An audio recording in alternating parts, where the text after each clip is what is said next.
I'm going to just jump right into it if I can. I've got a series of questions I'd actually like to ask you based off of the memo that you developed. We're going to share the memo with our executive committee, which you will recall includes Monty Williams and Aaron Mayville from the Forest Service, Darla Seidels from Rocky Mountain National Park, county commissioners and staff from Boulder, Clear Creek, Gilpin, Larimer, and Jeffco, and also Colorado Parks and Wildlife. So they will have the memo with them, but I just kind of want to walk through it in the sequence of items that you brought up and just ask you a few questions. On page 1, where you talked about a 10-year strategy and coordinated implementation plan, one of the points that you made in one of your recommendations was that NoCo develop a statement of goals, roles, and commitments for forest and wildfire risk management. I'm curious, if you were writing that kind of statement yourself, what would that include? And also, I'd like you to elaborate a little bit on why you see that as important. How would it be used? What would be the value of that? Yeah. What I would see that including is kind of a tiered set of goal statements, starting from, kind of very broad, like, why are we here? What are the things that we commonly care about? I think that's just an important thing, just for internal communications for the people within the group. But then, as a citizen and resident of Larimer County, I kind of want to know what are your intentions here with regard to these issues, sort of in a broad sense, and then get down to some not necessarily fine grain details, but at least in what situations would we want to take some active management to either prevent or suppress fires in the forests that we have, and what might that look like, and who do we end up working with? Just kind of a general sense of strategy. As far as then the roles and commitments, then is what is for, especially internally to the group, what is everybody bringing to the table? What are they going to commit to? Because this is a very long-term challenge. We're not going to solve these issues overnight. It's going to take a lot of people committing over a long period of time. What does that look like? And what expectations then can, if I was a stakeholder, of a participant on that committee, what can I expect my partners to be committing, and therefore also what I can communicate, what commitments my organization might have. And then again, as a resident of Larimer County and interested in kind of these natural resource issues, I kind of would want to know what roles and commitments are my elected officials taking, and those kinds of things. And would you suggest that we've got kind of a statement of principles, if you will, that are fairly broad? And I think what you're talking about is taking it to a more detailed, taking it down a level in detail, maybe a few levels in detail. And it sounds to me like what you're talking about here is a document that could be used for internal purposes, kind of making sure we're all on the same page and marching in the same direction, but also used for external purposes. So clear understanding of what we're doing. Yeah, it's maybe like a business plan or an operations plan. And that's actually an interesting point. So, and would you suggest, I mean, we've got, obviously we've got state, federal, local entities. This is a pretty unique cross-jurisdictional collaboration like that. Could you see that becoming kind of a landscape scale vision, and not at a 60,000 foot level, maybe a 10 or 15,000 foot level, if you will, vision for the region? Yeah, exactly. And that would, I think all of these, the way I thought about it, would work together, right? So you'd have this goals, roles, and commitments, and then you'd pair that with a map that really outlines where these priorities areas are, and then from that map, then linking, kind of crosswalking it back to this goals, roles, commitments, you can kind of see who's going to be doing what where on the landscape, and what would that 1-year plan look like, 5, 10-year plan look like. Excellent. Thank you. Very helpful. And the reason why, just one last point on that, I have been a signatory, and I've seen other examples of MOUs, Memorandum of Understanding, or MOAs.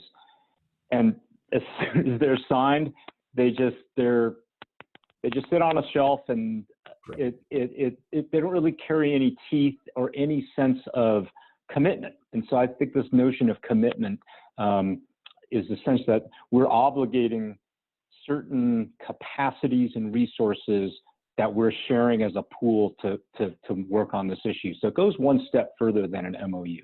Yeah, that makes sense. That makes a lot of sense. And dealing with jurisdictions that all have kind of changes in political leadership on a fairly regular basis, that's very important.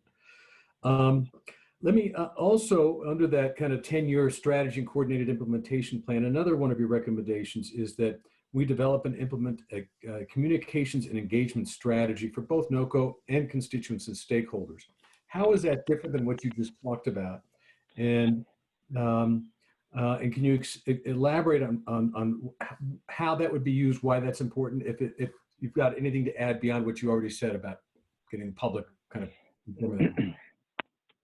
Yeah, I think it's one level of detail below that first point that I made, and I wanted to make that explicit because I think there's a lot of tendency for when these groups form that there's a lot of time and energy people focus on just kind of the kind of organizing, the internal organizing, and setting up meetings and those kinds of things, and there's not a kind of a stepping back to devise a strategy for how is it that we're going to communicate together as a partnership.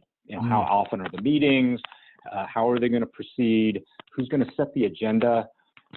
Kind of those basic things. But also, especially if this is a public, very much a public organization partnership, people are going to want to know who are these people? What are they going to do? Is this another top-down government, initiative that's going to, restrict trail access and try to restrict land use? I think the more you can take command of that narrative to define who you are and what you're doing, it kind of heads off other people filling in that void. Good point. And your comment is a very timely one. We've been fairly under the radar screen so far intentionally because we're in this research phase, and we really intended this research phase to be more of an internal kind of thoughtful process where we're just talking and brainstorming amongst ourselves. But we're going to be embarking and shifting over to that next phase over in the next several months, probably mid-year next year or so, where we're going to start going out public in a big way. So and we're just starting to figure out how to do that. So your comment is a timely one. Also, still sticking with my last question on your 10-year strategy and coordinated implementation plan, you mentioned that you would recommend that the 10-year plan include an agreed upon set of science-based and stakeholder-informed conditions that specify what types, size, and intensity of actions could occur in each priority area. I think I know what that means, but could you just kind of talk about that a little bit? Yeah. So the kind of where we've come from in terms of these landscape strategies for forest and fire mitigation and management is that we look at big blobs on a map. Okay, and those big blobs indicate that there's something wrong and we need to do something about it. And that's about it. We don't place any conditions upon any further levels of detail. The problem with that is then anything you end up doing anywhere is considered a success.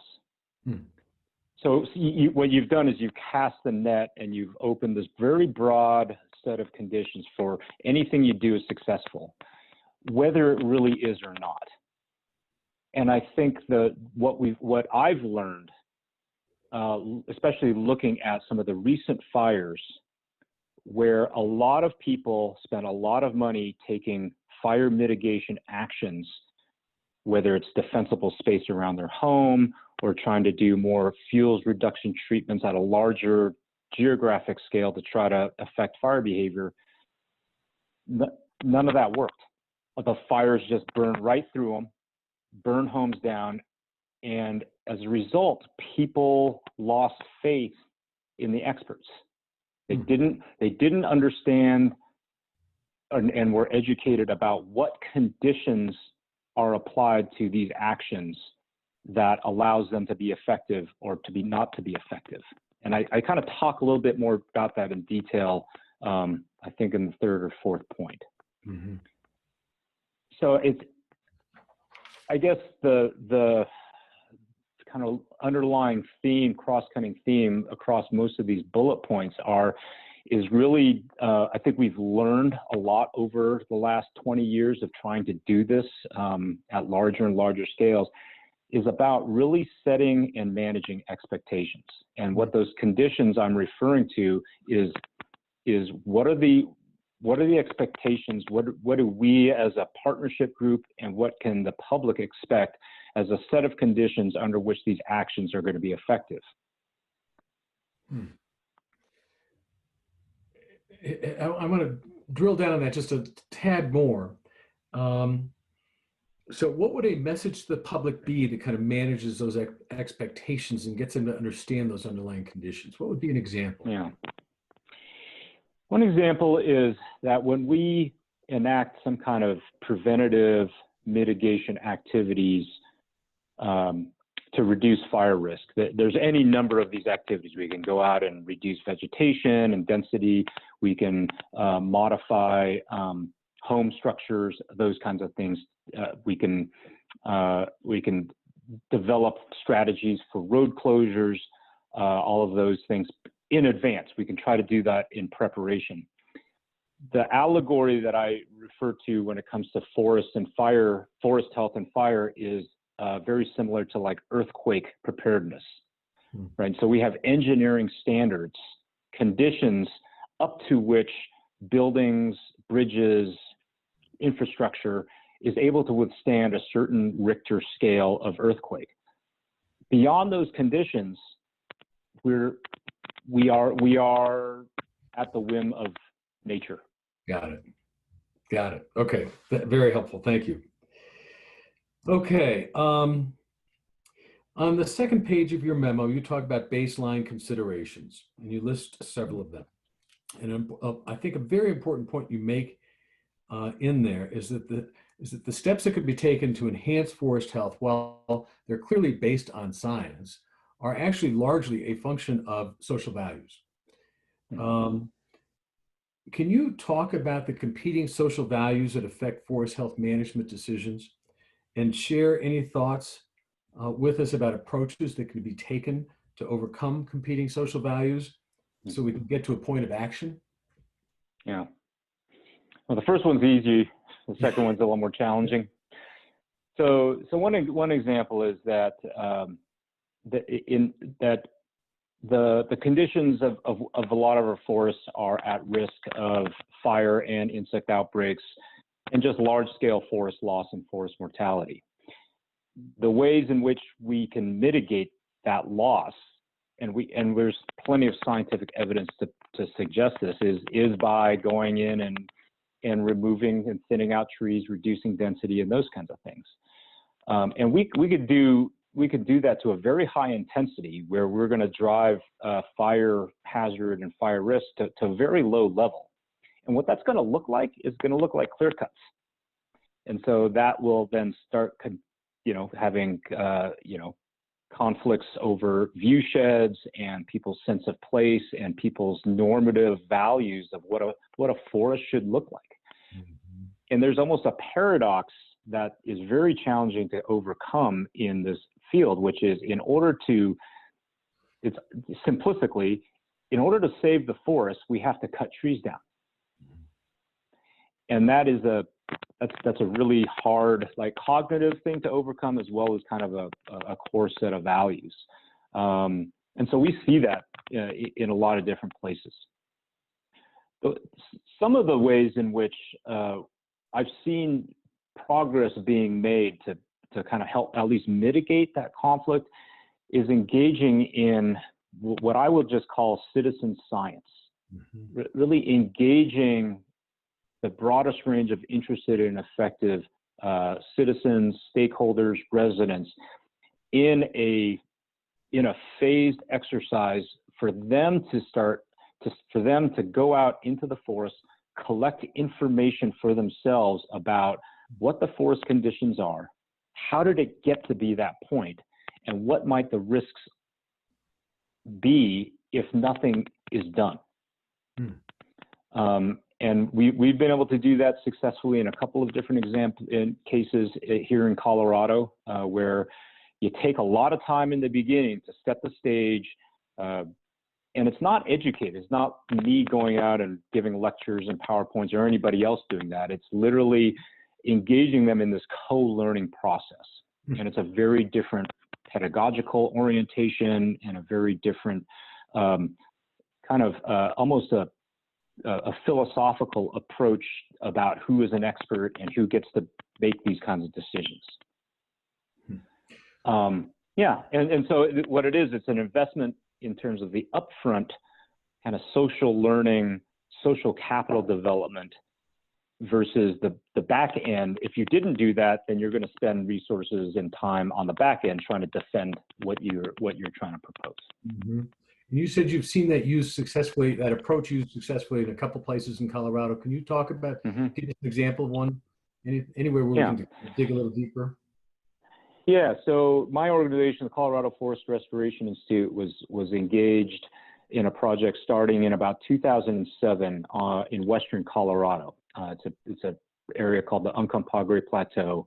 It's west of Montrose and Grand Junction. And this is an area that over time, as a result of a bunch of forces and factors, arrived at a condition that was prone to catastrophic fires and habitat loss and recreation loss and all those kinds of bad things. And so, in a general sense, the broad set of community residents and stakeholders and land managers understood that, okay, something is wrong and we need to do something about it. But the getting down into, well, what do we do, where do we do it, and what does it look like, that was where the conflict was. And it's very similar across the West in the Front Range of Colorado. These fires that we're seeing right now, people know that this is a system that's not functioning. But what to do about it is where the rub was. And so one of the things that we looked at was, okay, what did fire and forest interactions look like before Euro-Americans really started impacting this landscape? Could that be useful as a reference condition? So we really kind of introduced, CFRI came in and kind of introduced this, and we talked about ways in which reference conditions may or may not be useful. At the end of the day, the stakeholders, the residents said that it seems like a useful construct because we can't agree on anything else, right? So let's start with that as a frame of reference. And then we went out, we took them out into the field on several consecutive weekends, and we actually camped together. And so there were kind of two activities. One was actually going out and doing field work where you're trying to collect information to reconstruct what the forest might have looked like when fire was a regular operating part of the ecosystem before Euro-Americans really, kind of messed with that.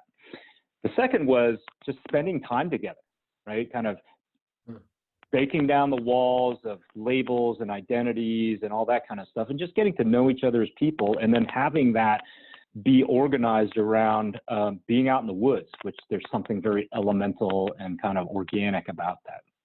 So it was very much a kind of a downscaled, like, student research project. And so it wasn't very academically rigorous, but it produced enough information upon which the citizens themselves could see the difference between what a forest that had regular fire looked like versus the forest of today without fire. And that process and the results of that visualization and that very tactile getting out in the woods and really looking at how a forest operates, they themselves arrived at the conclusion that, oh, we now know what we need to do. And in fact, the recommendations, the prescriptions and design of the projects that the stakeholders came up with when the group of us started bringing it to the Forest Service. Even the Forest Service thought it was too aggressive, right? So it actually ended up going the other way, where usually, the Forest Service proposes some kind of, forestry project, and, your citizens, stakeholders say, no, this is too much. You're cutting too many trees. It was the stakeholders themselves that say, you really have to thin this forest out and really be aggressive in using fire. And as a result of that, first of all, the Forest Service took those recommendations and then did their own analysis through the NEPA process. And because there was so much agreement and so much kind of basis of information and evidence, that the NEPA process from start to finish took 6 months, which was yeah, exactly. Yeah. Wow. Yeah. And it was commercial logging and hand thinning and prescribed burning. It was a very aggressive set of prescriptions. And all of the stakeholders, from the environmentalists to local elected officials to the timber industry, all wrote letters in support of this project. Wonderful. Wow. Very interesting. Okay, good to know. Okay, do you have a hard stop at 1:30? I can go on. 2 would be a good time to stop. Oh, we'll definitely be done by 2. Definitely be done by 2. All right. I just have a few more, but a couple of them are kind of big. This next one is perhaps more of a comment than a question, but I was really intrigued by your point about on page 3 of your memo about looking at potential solutions through the lens of compounding stressors and how that can help us segment solutions and kind of do this in bite-sized chunks, if you will. And as you pointed out, those solutions fall into several categories, ranging from advocacy to land use to any number of things. To a large extent, I mean, there's some quick wins, I think, in that list of solutions, things you could do in the short term, but a lot of those are long-term processes. And just as an example, land use, for example, I mean, you know how long that process can take.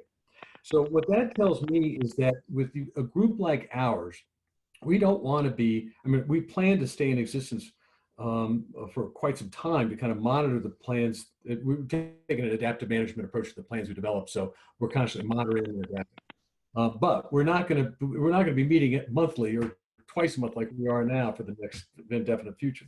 So what that tells me is that it's going to be important that, in addition to kind of identifying and taking actions that we can take in the shorter term, that we also need to perhaps commit to some principles that get fairly specific, like on land use, for example, that get pretty specific about what our goal is there. And then each entity can kind of incorporate those principles or commitments, if you will, into their plans through their planning process that could take longer than our plans are. Does that sound, how do you react to that? Yeah, that was exactly, just kind of multi-pronged strategy, this notion of easy wins, things that are fairly straightforward, low cost, high returns kind of thing, to those much harder, it's going to take a pretty big lift for a lot of people. The other thing that I wanted to just kind of circle back to is that this notion of compound stressors is really to put this challenge of the health of our forest, the conditions of our forest, and the fire risk, that it's there's so many things that touch each other, and that our tendency as individual jurisdictions and in fairly short time frames is to basically go after the low-hanging fruit. And quite honestly, we've picked most of the low-hanging fruit. By that I mean specifically, we have been able to mechanically and manually thin out trees and brush in the places that are most economically feasible to do so. We're basically running out of space to be able to do that easy work. That was important work, but it is literally just one of this larger kind of thing that is connecting to each other. And if we don't connect those fields work to these other kind of activities, they don't really mean anything. Good point.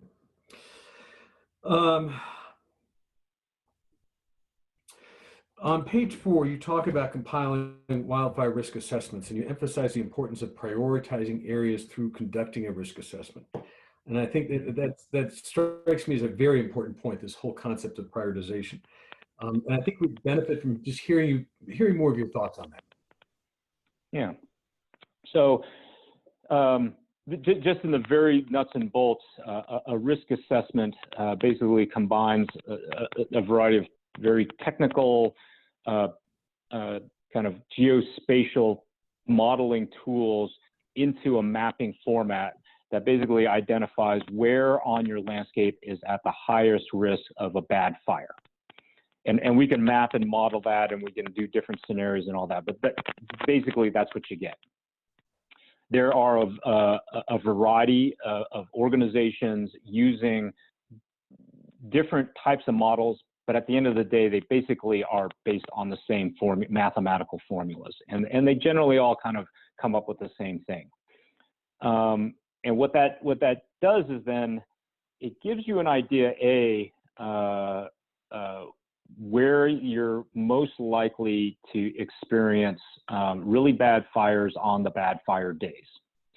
But what it also does is that you can start linking that to places on your map where if you lost those values, I'm talking about human infrastructure assets and values, and power lines, energy corridors, recreation facilities. You can kind of come up with a list, and you can actually rank order them in terms of if that value was lost, here is the replacement cost, ripple effect, and long-term impact of that loss.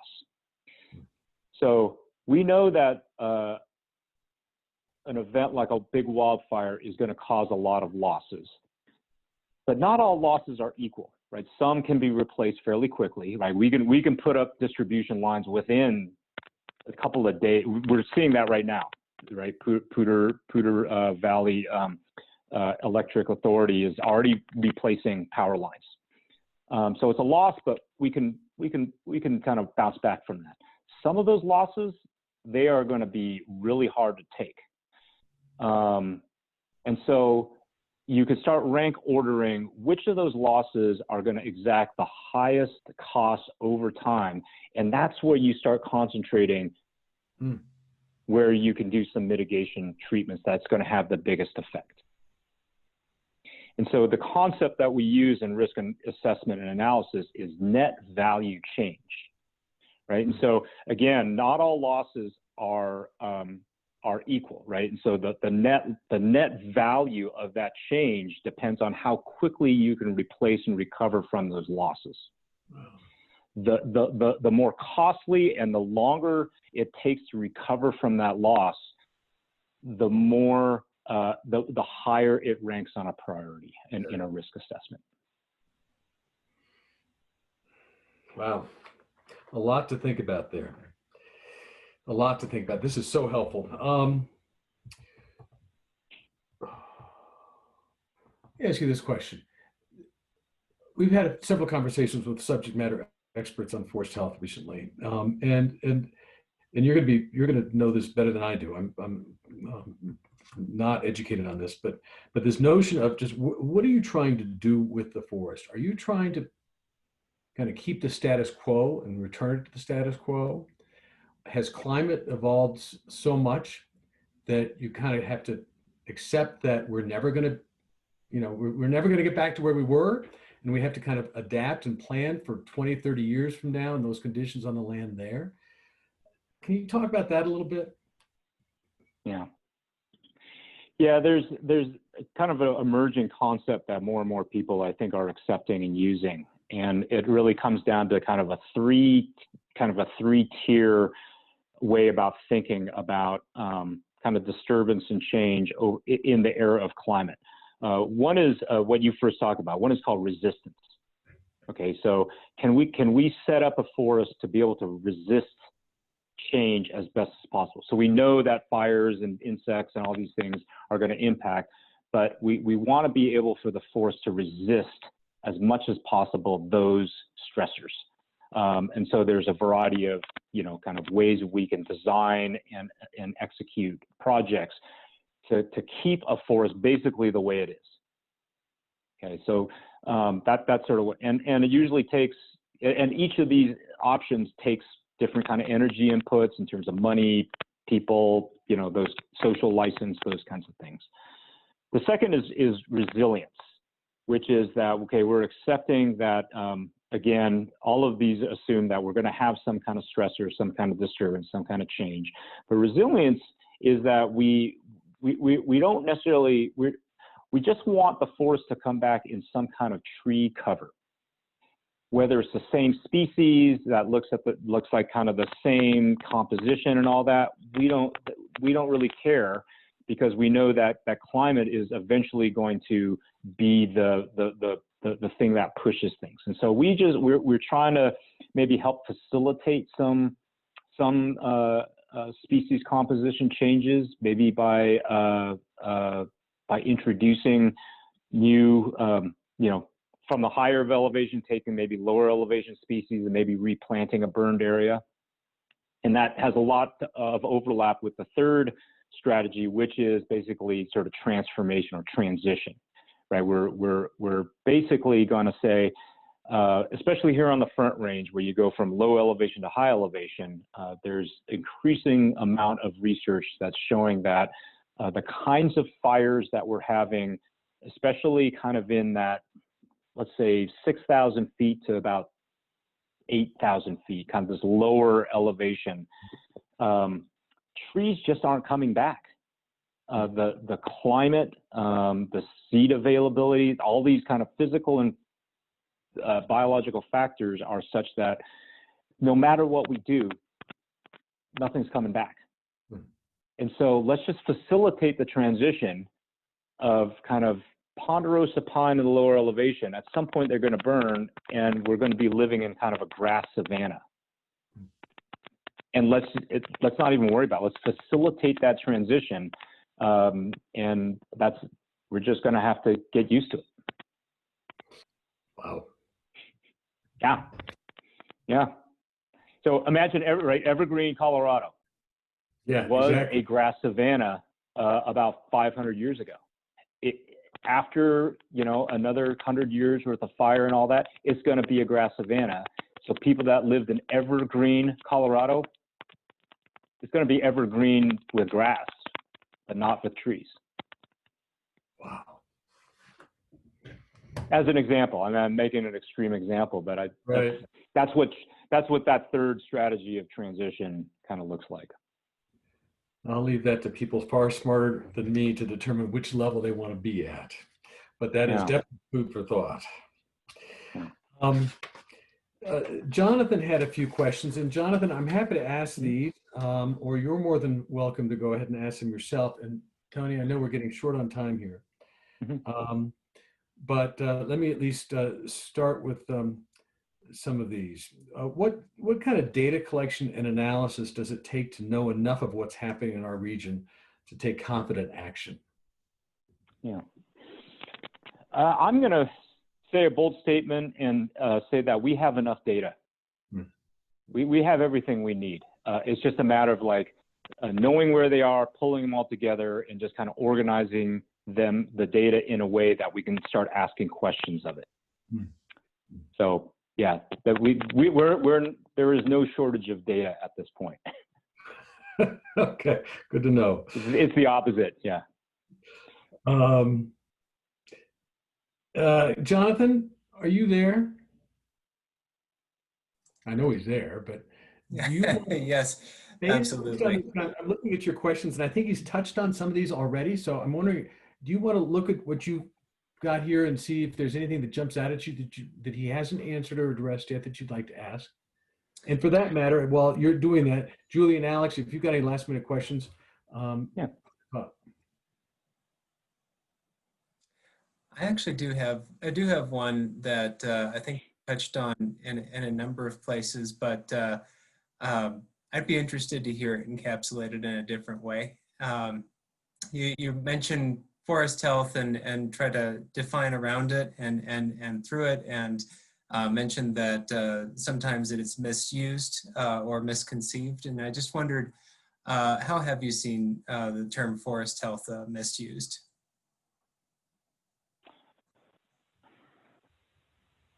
Well, I think one misuse is that anytime there's a wildfire, I get calls, my colleagues get calls about assuming that it's a sign of an unhealthy forest. Right. So any kind of forest fire or even insect outbreaks or these kinds of things is a sign of an unhealthy forest. And that's just one. And so my preface to this document is that these kinds of events are actually indicators of a healthy forest, or they don't necessarily indicate that it's not healthy. The other thing is I think healthy forest is a great way to start a conversation, but then you need to start parameterizing it, right? We need to be able to start defining, how do we know when we see it?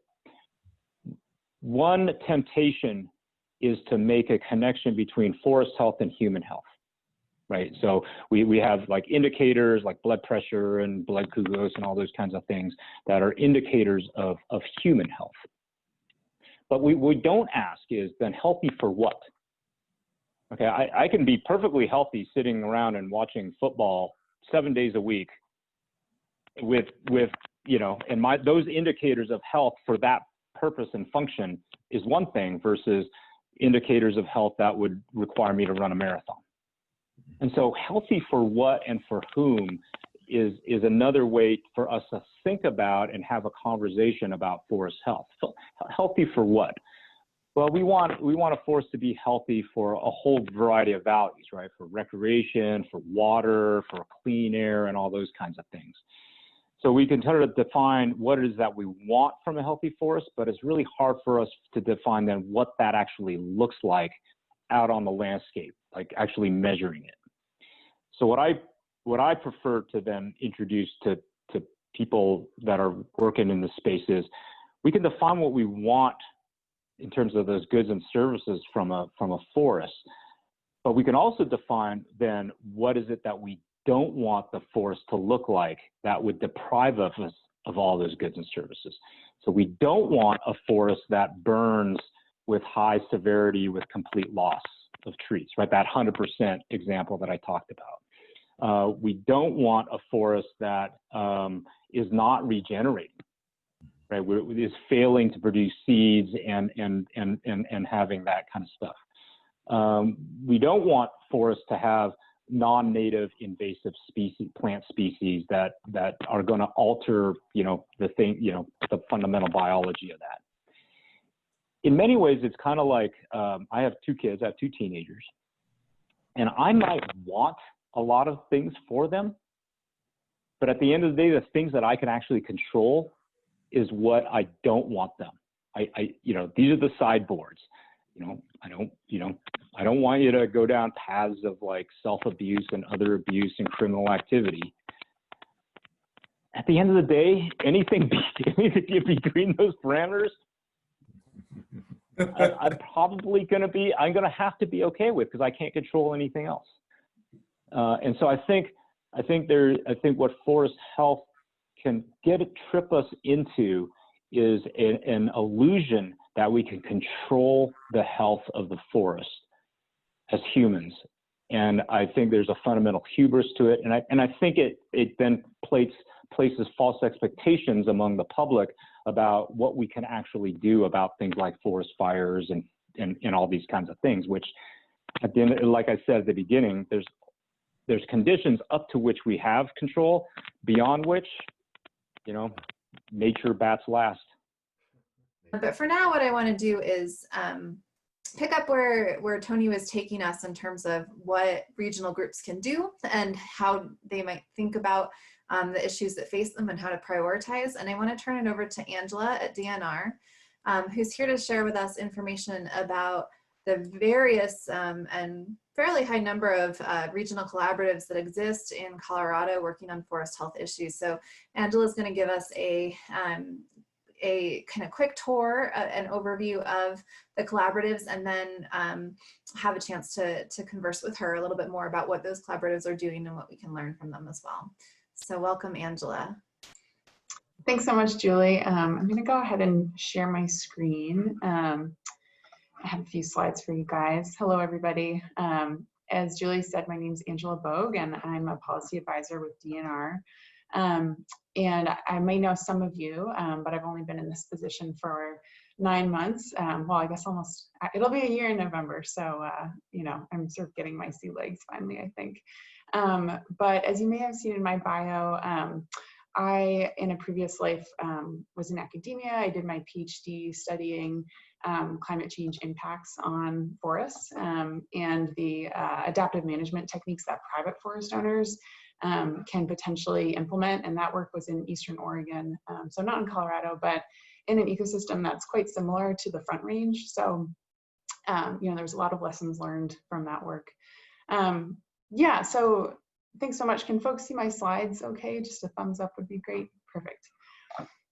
So as Julie said, I'm going to sort of tack on to some of the things that Tony said in his presentation and that he laid out in his memo, and also frame up sort of some of the existing capacity and activities that are already going on in the state that NoCoPLACES might be interested in either sort of boosting or elevating, or even collaborating with, and sort of, you know, this layered approach of a larger regional collaborative supporting some more local collaboratives. So, you know, Tony had, I think, several great quotes in his presentation and in the memo that he shared. One of his that I really liked was when he said, you know, when we think about forests and wildfire and how things are all changing, especially with climate change, as we think about forest management, it really comes down to what people want and value from the NoCo forest and where these values are situated on the landscape. And ultimately, you know, it comes down to what are people willing to invest and trade off to conserve those values. And so I really want us to hold this in our minds as we're thinking about where NoCoPLACES wants to go. Because, you know, as he said, nature bats last. We cannot dictate exactly what happens in our forests. And so I think it's very important to identify those key values and priorities that are most important to us in order to identify the sort of key strategies that any given group wants to focus on. And I think, you know, again, to build on some of Tony's discussion, I always love looking at historical photos of forests across the West, and you know, it's really valuable. There aren't that many photos from the late 1800s, but I think it can help frame up some of the conversations about what we want our forests to look like today or in the future, and really what is possible. So this is just a couple photos I grabbed from a great paper that Tony Chang's also, he's an author on it, along with Mike Battaglia and some others. But on the left is a photo of the South Platte on the Pike National Forest from, I think it's 1903. And then on the right is the same bend in the river from 1999. And you can just see, you know, how dense the forest is in 1999 versus, you know, the turn of the century. Especially, I think, if you look in that background, you know, by suppressing fires for 120 years, our forests in Colorado and in many places across the West are just much denser and much more continuous than they would have been prior to Euro-American settlement, when wildfire was just much more common.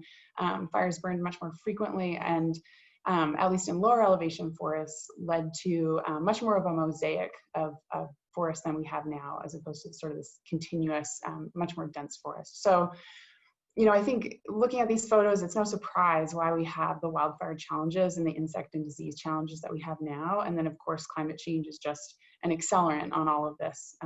When it's hotter and drier, those problems just become much more acute. So again, I think, you know, these photos can help sort of frame our discussions about values and what's really possible going forward. So again, as Tony said, there is already tons of data out there that can be used to prioritize forest restoration activities. I don't think NoCoPLACES should have to really worry about collecting any new biophysical data, at least. Just for instance, the Colorado State Forest Service has a great wildfire risk map. Many of you on this call probably know about it. That maps several different aspects of wildfire risk. The Colorado State Forest Service is also publishing their State Forest Action Plan this month, which also includes a statewide prioritization map of where they think our sort of key priorities for forest restoration are in the state. So they've already done a lot of this legwork. And you know, one question potentially for NoCo might be, once you see that prioritization map, are there certain things that you value that have not been integrated into that map? So perhaps some things around recreation that have not been integrated. So when that comes out, you should certainly review it and you know, let it inform your next steps. So in terms of, you know, what can we do on the ground and sort of how do we actually implement forest restoration activities? This is where the various forest collaboratives across the state come in. And again, many of you on the call are probably involved in some of these existing collaborative organizations. So I am by no means an expert. I think, you know, my role today is really just to remind everybody of what does already exist out there and what the opportunities might be for NoCoPLACES to integrate with some of those existing efforts. So, you know, what is a collaborative? Well, you guys are, you know, a collaborative in many respects. You know, you're an organization of several different agencies and other groups who are working together to, you know, to try and achieve some conservation goals and manage natural resources in a way that reflects, you know, fairly diverse values and capabilities. So there's been some great work in the state done on collaboratives that we have in Colorado. I would direct everybody to check out the Atlas of Collaborative Conservation put together by some researchers at CSU. And I can send links to several of these resources after my presentation. But they've done a ton of work identifying existing collaborative groups in the state and really going through and identifying their activities and what some of their successes, challenges have been and opportunities for the future. And, you know, collaborative groups come in lots of shapes and sizes, but in general, you know, they are forums for multi-stakeholder collaboration. They often conduct community outreach, engagement, and public education. They often engage in shared planning, especially when it comes to forest management. And many of them also, you know, actually facilitate projects on the ground. So again, you know, this is that map of collaboratives in the state that I referred to, this Atlas of Collaborative Conservation. So again, you guys should all check it out. It's a really neat resource. And as you can see, there's a ton. There's over 140 active collaborative organizations in the state right now. And I think by last count, there was about 38 or 40, you know, forest-focused collaboratives in the state. And so I went ahead and you know, very loosely overlaid the NoCoPLACES extent over top of some of the, you know, that collaboratives map and focusing on the forest collaboratives. And this is just to show that, you know, there's several existing forest collaborative organizations, you know, which have different goals. Some are more focused on watershed health. Others are, you know, more focused on sort of post-fire disaster recovery.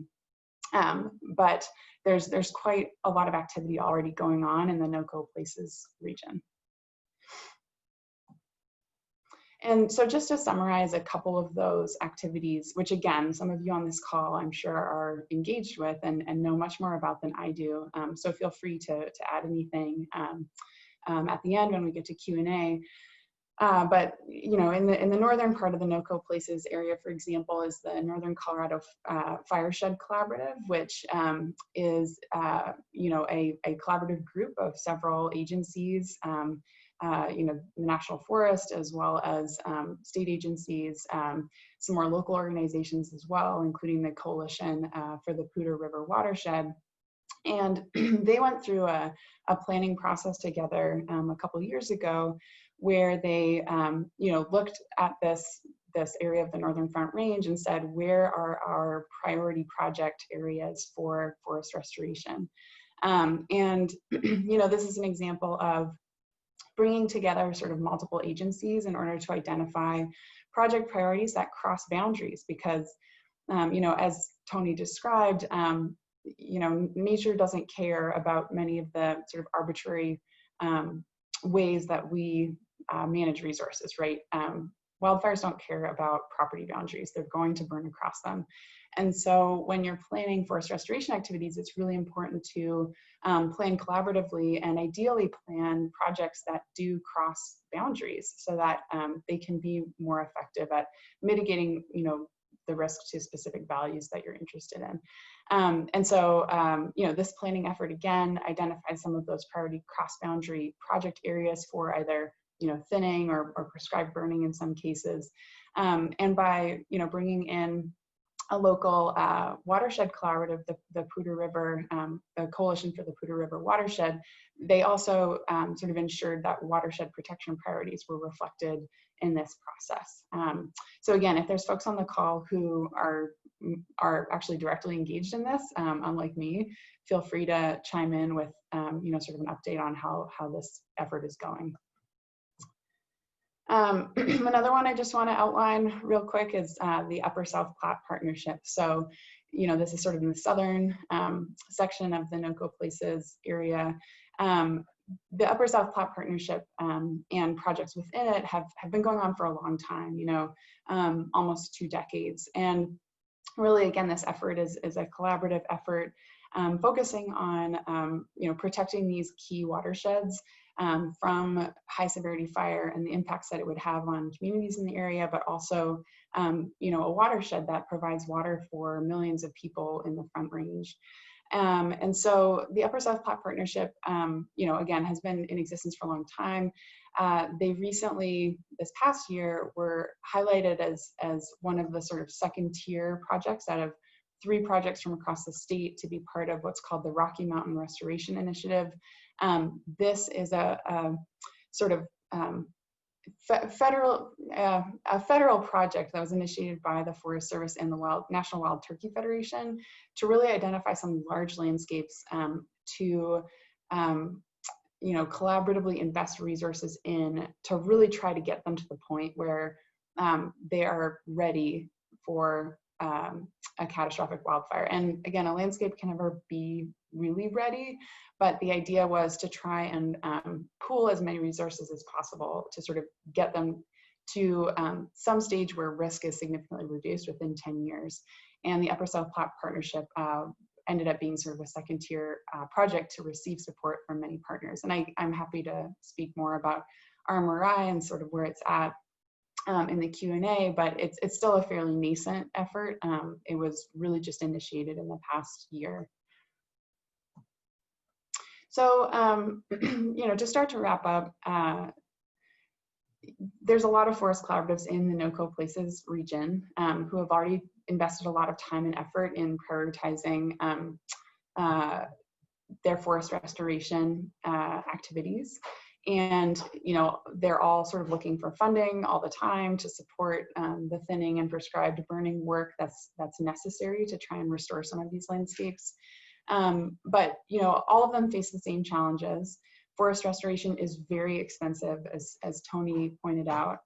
It requires substantial investments, and the work is never really done. I mean, I think all of you, this has probably been sort of drilled into your mind already, but, as we saw in those photos of our historic forests, the way that nature sort of operated before we moved in meant that this was never really a problem. You had pretty frequent wildfires. Many of them were low severity. They kept fuel loads down. And so that's how the system worked. But unfortunately, now that we have suppressed fires for over a century and we have a lot of people living in these places where fires used to burn, we cannot allow fire to burn as it once did. And so we're left with a forest that isn't sort of doing what it wants to do. And it means it's very, very expensive to try and have it function as we would like it to without allowing fire to be sort of a natural part of the system. But at the same time, there's a ton of people working on this issue. There are already several collaboratives in the area that NoCoPLACES could elevate in some way or even collaborate with. And, I think too, given that NoCoPLACES is sort of this larger regional effort, I think there's also a role for NoCo to play in terms of promoting the idea of good fire and good smoke from the use of prescribed fire. Because, expanded use of prescribed fire and wildland fire use, which is simply letting natural wildfires burn in areas where they don't pose risk to key values, this is what we need to do. And if NoCoPLACES can help sort of expand the social license to make that possible, then that's a really positive thing. And so my last point here, if my slides will advance, let's see, is that I think we should come back to this question of values and what are sort of the key values that NoCoPLACES thinks it can help to protect given the sort of capacity and resources that this group has.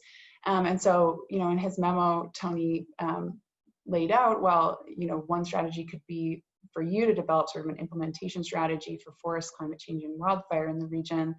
But I just want to sort of have us take a step back and say, to what extent should any strategy that NoCoPLACES comes up with be informed by the work of existing collaboratives? I think that's really important to think about. And what added value would NoCoPLACES bring to ongoing work?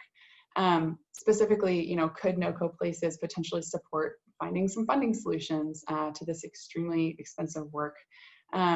Also, can NoCoPLACES play a role working on some of the other challenging issues associated with the wildfire problem, including, is there a way for sort of public education campaigns, et cetera, to reduce ignitions of wildfires by residents or recreationists?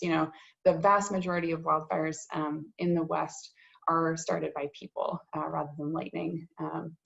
And, can NoCo potentially influence local land management planning to reduce the expansion of the wildland-urban interface? Because that's also something that exacerbates this whole challenge, is that as we have more people living in these places that are naturally flammable and only becoming more so with climate change, it just makes the management challenge that much greater. So, what role could NoCoPLACES potentially play in that arena as well? So with that, I will open it up to questions. And again, I'm really happy to share these slides and any links to some of the resources that I shared after the presentation. So thanks.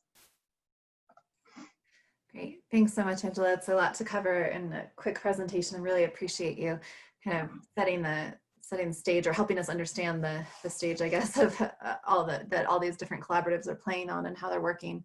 Again, because we have a relatively narrow amount of time for Q&A, I just want to turn it directly to folks and see what kind of questions you might have and prioritize those over any that I might have on my own. So feel free to jump in, so since there's none in the chat quite yet, or feel free to drop something in the chat. I'll give you just a moment.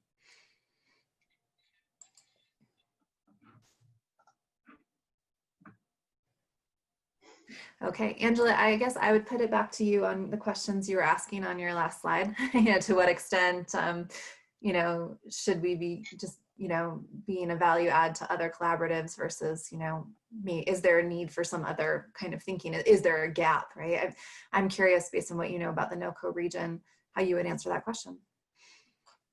Yeah, I mean, that's a great question. And I fear my answer won't be sort of as robust as it could be, because I'm still fairly new to NoCoPLACES and to understanding, the capacity and resources that this group has.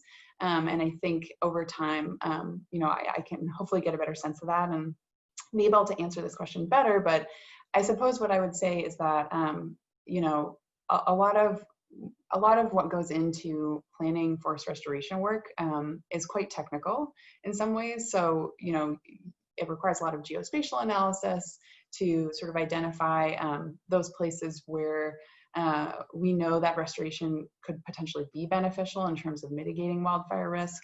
And then, you know, at a finer scale, once you get down to actually planning projects, it requires, you know, looking at a very specific area and saying, what can we actually do where, you know, where can we commercially thin, where can we do hand thinning, where can we do prescribed burning? And then, of course, it depends on who owns that land. You know, is it feasible to do what we want to do in the places that we want to do it?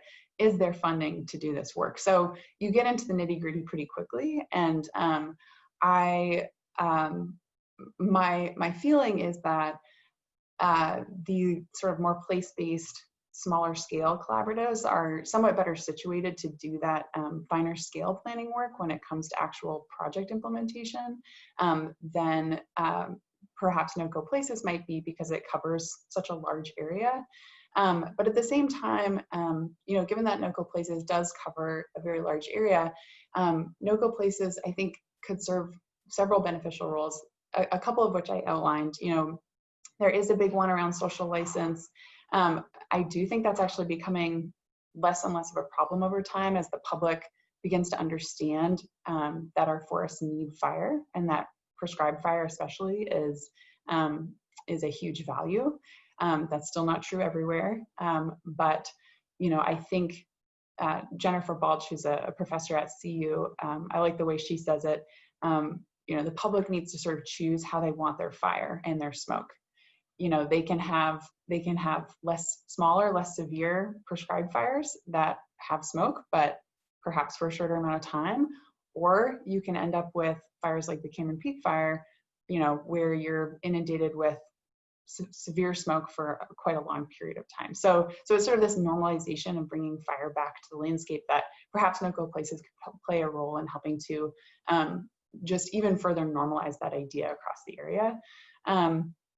But then another one I was just thinking of is that, you know, there are some places within the NoCoPLACES area that have perhaps found some success that other areas of the NoCoPLACES region could learn from. So, you know, one that I left out of my presentation, but Boulder County, for example, just signed, and several parties within Boulder County just signed an MOU this last August, essentially to sort of formalize a shared planning process, again, to jointly plan forest restoration treatments within the county across land ownerships. And, you know, the Forest Service was a signatory, Colorado Parks and Wildlife was a signatory, the county, you know, the city itself, you know, and they're all going to sit around a table and sort of look at maps and say, where can we do treatments across boundaries that are actually going to make a difference?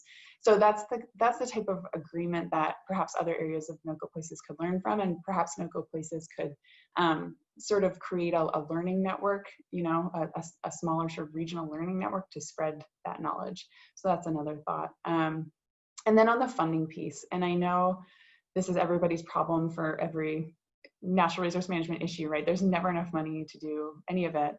But, you know, I think what Tony said is really correct, that we're never going to be able to treat the whole forest. I mean, that's just impossible, especially given the resources that we currently have. So then it becomes incredibly important to treat the places that we feel are going to protect the values that we value most.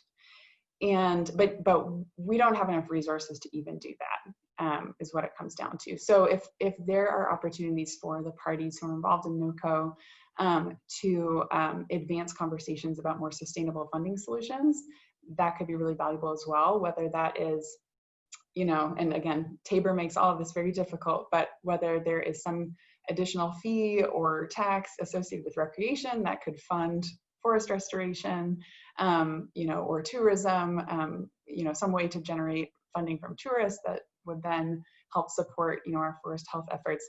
We really need, you know, any creative idea that is out there that could perhaps supply more funding to deal with this issue. So again, if that's something that NoCo wants to take on as sort of a region to push for bigger, bolder solutions, that would be fantastic as well. Is it okay to ask a question? Or do you not have time right now? Let's take another couple quick questions, and then in about 5 minutes, I want to roll to our small groups for just 20 minutes, just so we can capture some quick takeaways. So Randy, and then Steve has a question in the chat too. Why don't you go with Steve's first? He was out there first. Okay. Well, Steve was just asking, as a starting point, a social assessment to better understand community values in addition to a risk assessment. What do you think about that, Angela? Yeah, that's a great question. Thanks, Steve. And right, I remember that from Tony's presentation and memo. Yeah, and I think, you know, I'm not super up on when sort of the last large-scale social values assessment was performed in this area, but as Tony said, I think it might be pretty old, like 2005. So I think that could be pretty valuable if it was widespread across the whole region. And actually, I was going to say in my presentation that as you're thinking about that, one way to sort of get a first cut at understanding what some of the biggest sort of social value issues might be in the region is by talking to the local collaboratives to say, what are the biggest sticking points you've had in your local community? You know, have you found in your local community that people are still really pushing back on thinning, let's say, or really concerned about smoke from prescribed fires, or even just really concerned about risk from prescribed fires? I think we also have to recognize that prescribed fires can escape and unfortunately lead to property damage or even, you know, death, which has happened in Colorado in the last 10 years. So, you know, by talking to the collaboratives, you can get sort of first cut at what the really hot button issues are. But then I do think having a robust survey of the area could be really helpful. Thanks so much, Angela. And Corin, as just a piggyback, was suggesting maybe not just social values, but also in a knowledge assessment. What do communities know? Randy, what was your question? Well, you know, yesterday looking down on the Williams Fork fire from Jones Pass, one of the firefighters said to me, the fire is doing exactly what it should do right now. It's a good, healthy fire, and it's behaving well, almost as though it were a being, you know, with intelligence that was either behaving or not behaving. And I found that very interesting. So it was the kind of fire we'd want to see. And when Tony talked about the grass savanna and evergreen, the wow escaped my lips about the same time Steve's recorded wow did. And I was kind of struck by that. But I immediately thought of the pictures of the mining clear cuts all along the Clear Creek area where there were no forests anywhere near the rivers and the communities for really all up and down the valley at one time, and yet they came back. And so what I'm wondering is, because you have a PhD in climate impact on forest, what Tony said about the irrevocable march towards that grass savanna as an example, it really, even if we're able to create the patchworks through these forest treatments and prescribed fires and stuff like that, is this really just a sort of we're just sort of hurting forest, what I'll call forest health, even though that's wrong, or the appearance of the forest? Are we really just kind of hurting it back and forth or forestalling that time? Is that just a way to kind of like slow down that march towards the savanna actually by having it become burned like that? Will the effects of climate be such that the things we're doing are just sort of barely steering the car and keeping it on the road? And it's going to go where it's going to go anyway. Yeah, I mean, that's a great question. So I have a couple thoughts. You know, from the outset, I think a lot of this does depend on what happens with global emissions. You know, the more that we do keep a cap on emissions and the more that we limit warming, obviously that will ultimately determine what the climate does, you know, to our forests. But that's far outside, I think, NoCoPLACES purview.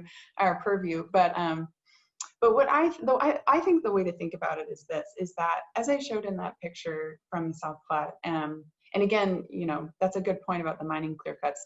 You know, some of the denuded forest in those photos was probably because of logging, you know, folks, you know, logging for mining or using trees for whatever. But we do know from tree rings that our forest did used to be much less dense in the Front Range, primarily because of frequent fire.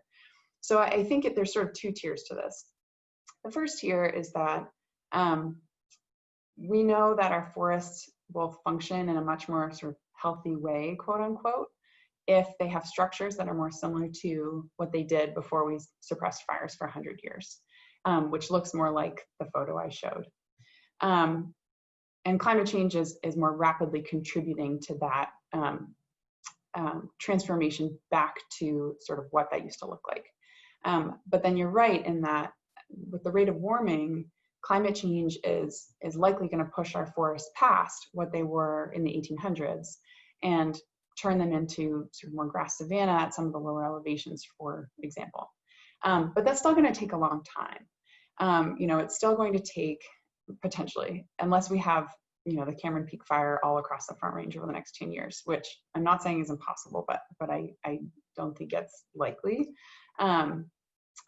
So I suppose what I'm saying is that, you know, over the next decade, let's say, when NoCoPLACES, I think, is really trying to affect some change, I think the priority should be around, you know, we know that our forests are transitioning. We know that these stresses and disturbances are going to be a big part of them. And so what are the ways that we can help to not just manage the forest, but manage our communities to make that transition less impactful to the values that we hold dear, and to the ways that our sort of communities operate in these systems. Does that make sense? Like, I don't think NoCoPLACES should necessarily be focusing all their energy on, you know, trying to force the forest into sort of one direction or another, you know, in terms of what it's going to look like in 2080. I think the focus should be on how do we live with this transition that's happening, and protect those values that we really prioritize over the next couple decades. Which I know isn't a terribly satisfying answer, but. Thanks, Angela. Well, I think nothing about this meeting is terribly satisfying, right? We're facing a very difficult and wicked problem, as folks said. So not relying on our speakers to make us feel better by any means, but help us figure out what we can do and what we can take action on. So that your presentation and remarks have been helpful to that end. So thank you.